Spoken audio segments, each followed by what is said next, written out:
திண்டுக்கல் பாராளுமன்றத்திற்கு உட்பட்ட பகுதிகளில் குறிப்பாக நத்தம் சட்டமன்ற தொகுதிக்குட்பட்ட பகுதிகளில் இதர பகுதிகளில் மிகப்பெரிய கோரிக்கைகள் நிரம்பி கிடக்கின்றன. மிகப்பெரிய கோரிக்கைகள். அந்த கோரிக்கைகள் எல்லாம் என்னவென்று பார்த்தால், குடிநீர் இல்லை, தெருவிளக்கு இல்லை, சாலை வசதி இல்லை. நம்முடைய பொதுமக்களாகிய நமக்கு இதெல்லாம் மிகப்பெரிய கோரிக்கையாக எஞ்சி நிற்கிறது. அன்பான பெரியவர்களே, ஒவ்வொரு 5 வருடத்திற்கு ஒரு முறை நம்மை ஏமாற்றுவதற்கு ஒரு தெருவிளக்கு போதுமானதாக இருக்கிறது. ஒவ்வொரு 5 வருடத்திற்கு ஒரு முறை நம்மை ஏமாற்றுவதற்கு ஒரு குடிநீர் குழாய் போதுமானதாக இருக்கிறது. ஒவ்வொரு 5 வருடத்திற்கு ஒரு முறை நம்மை ஏமாற்றுவதற்கு ஒரு சாலை போதுமானதாக இருக்கிறது. பெரியவர்களே, நீங்கள் எண்ணி பார்க்க வேண்டும். இந்த தெருவிளக்கு, இந்த குடிநீர் குழாய், இந்த சாலை வசதி, இது எல்லாமே அடிப்படை வசதிகளாக இந்த அரசாங்கம் நமக்கு செய்து கொடுக்க வேண்டியது.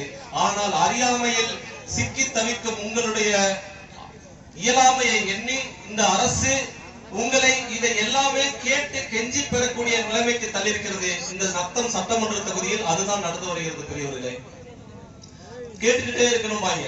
ஒரு ரோடு போடணும், நீங்க 1 வருஷம் கேட்பீங்க, கிடைச்சிருங்கிற நம்பிக்கையோட இருப்பீங்க. இன்னும் 2 வருஷம் எனக்கு இந்த ரோடு போட்டு கொடுத்து கேட்பீங்க. 3 வருஷம், 6 வருஷம், 5 வருஷம் ஆயிடும்.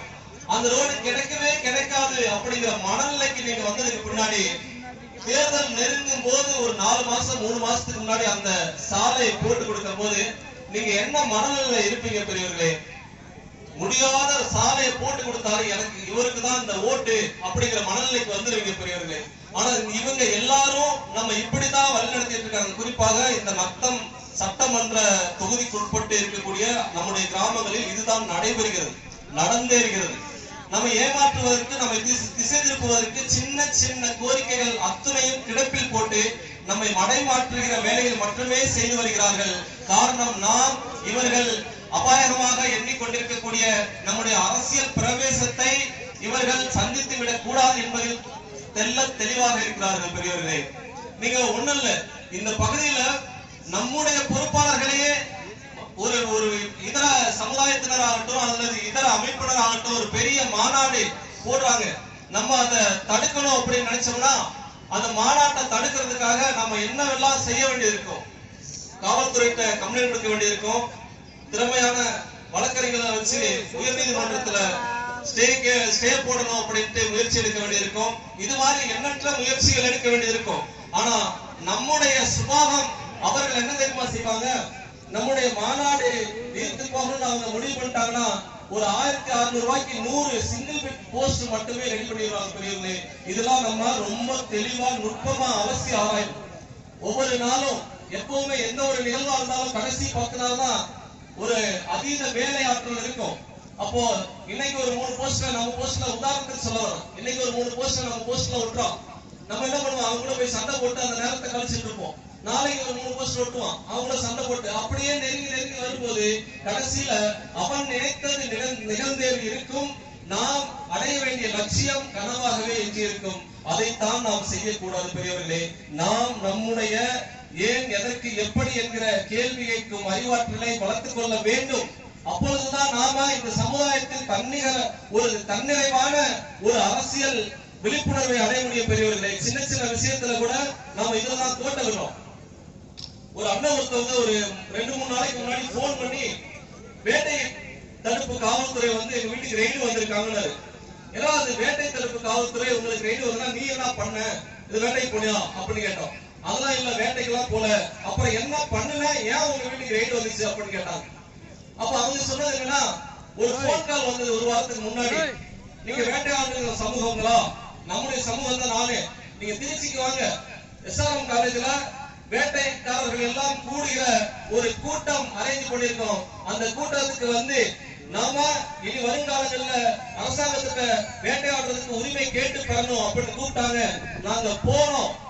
அதனால என்னவே தெரியல, இது மட்டும்தான் நடந்தது. ஆனா இப்ப பார்த்தா வேட்டை தடுப்பு காவல்துறை எங்க வீட்டுக்கு ரெய்டு வந்துருக்காங்க. வேடர் குலமே, மூடர் குலமே, நீங்க இவனை எண்ணி பார்க்கணும். அவன் கூட்டம் யாருன்னா 4.5 வருஷமா எம்பியா இருக்காங்க. டெல்லியில 4 வருஷமா பெரம்பலூர் நாடாளுமன்ற தொகுதிக்கு உட்பட்டு மக்களவை தொகுதி உறுப்பினரா இருந்த அந்த நபர் அவங்க நினைச்சிருந்தா சிங்கிள் ஒரு தீர்மானத்தை நிறைவேற்றி எப்பயோ வாங்கி கொடுத்திருக்க முடியும். இந்த 4 வருஷத்துல இந்த மக்களை பற்றியோ இந்த மக்களுடைய வாழ்வியல் பற்றியோ இல்ல அவர்களுடைய தேவை பற்றியோ எந்தவித அக்கறையும் அவர்கள் இருந்ததாக காட்டிக்கொள்ளவில்லை. இன்னைக்கு வா வேட்டையாடுறதுக்கு அனுமதி வாங்கி தரேன்னு சொல்லி எல்லாரையும் கூப்பிட்டு ஒரு இடத்துல உட்காந்து அப்பதான் நான் புரிஞ்சுட்டேன்னா உளவுத்துறை உட்பட வேட்டை தடுப்பு காவல்துறை உட்பட எல்லாரும் தலையை எண்ணி கணக்கெடுத்து இப்ப எல்லாரும் வீட்டுக்கு ரெய்டு போற மாதிரி கொண்டாந்து விட்டாங்க. நீங்க எண்ணி பார்க்கணும், யாரு எந்த ஒரு நபர் இந்த சமுதாயத்திற்காக உண்மையாக களமாடுகிறாரோ, எந்த ஒரு நபர் இந்த சமுதாயத்திற்காக தியாக உள்ளமாக களமாடுகிறாரோ அவர் யார் என்கிற அடையாளம் காணக்கூடிய அடிப்படை அறிவு நமக்கு இருக்கணும். இந்த இடத்துலதான் நம்முடைய மக்கள் பெருமளவு கோட்டை விடுகிறார்கள் பெரியவர்களே. அப்போ யாரோ ஒருத்தர் கூப்பிட்டாண்டு போயிட்டாங்க, அப்ப அவங்க எல்லாத்தையும் கணக்கெடுத்து இப்போ ஒவ்வொரு பக்கமும் ரெய்டு அடிச்சுட்டு இருக்காங்க. இவங்க கூப்பிடாமையே செஞ்சு கொடுத்துருக்கலாம், புரியுது இல்லைங்களா? கூப்பிடாமையே வருஷத்துக்கு ஒரு முறை எங்களுடைய பாரம்பரியமா கிராம தெய்வ வழிபாட்டின் போது நாங்கள் ஊர் வேட்டை பாரி வேட்டைக்கு செல்வது வழக்கம். அதனால ஆண்டுக்கு ஒரு முறை, முன்னாடி கூட ஒரு சில இடங்கள் நடந்தது, அம்மையார் மறைந்த ஜெயலலிதா அவர்கள் இருந்த பொழுது அனுமதி அளித்தார்கள். அதே போல எங்களுடைய இந்த சமுதாய மக்களுக்கு பாரி வேட்டைக்கு அனுமதி வழங்க வேண்டும் அந்த நாடாளுமன்றத்துல பேசி இல்ல அந்த சட்டமன்றத்துல பேசி அனுமதி வாங்கி கொடுத்திருந்தாங்கன்னா அதுக்கு பின்னாடி நீங்கள் அவர்கள் யார் என்று உணர்ந்திருப்பீர்கள். ஆனா கேவலம் ஒரு அரசியல் உள்நோக்கத்தோட ஒரு நம் மக்களை ஏமாளியாக்க ஈஸியாக வேட்டைங்கிற ஒரு விஷயத்த கையில எடுத்துக்கிட்டு கூப்பிட்டா இவங்க ஓடி போனாங்க, மாட்டிக்கிட்டாங்க பெரியவர்களே. நாம இங்க நம்முடைய மக்கள் அங்க மட்டும் கிடையாது, எல்லா இடங்களிலும் செய்கிற மிகப்பெரிய தவறு இதுதான். நம்ம எதை செய்யணும் அப்படிங்கறத டோட்டலா எண்ணி பார்க்கறதையே விட்டுறாங்க. ஆனா சம்பந்தம் இல்லாத விஷயங்களை தொடர்ச்சியாக செய்து வருகிறார்கள். ஏமாற்றும் கலையில் வல்லவர்கள் அவர்கள், நாம் ஏமாறும் கலையில் வல்லவர்களாகவே இருந்து வருகிறோம் பெரியவர்களே.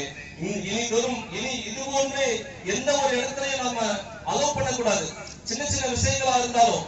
ஏன்னா இந்த நத்தம் சட்டமன்ற தொகுதியில் எத்தனையோ மக்கள் பிரச்சனைகள் இருக்கிறது. சாலை வசதி கேட்கிறோம், சாலை வசதி கேட்கறதுக்கு நடு ரோட்ல நாள் கணக்கா உட்கார வேண்டியது இருக்கு, அரசாங்கத்துல போய் ஆக்கி திங்க வேண்டியதா இருக்கு. ஆனா மத்தவனுக்கு அப்படி கிடையாது.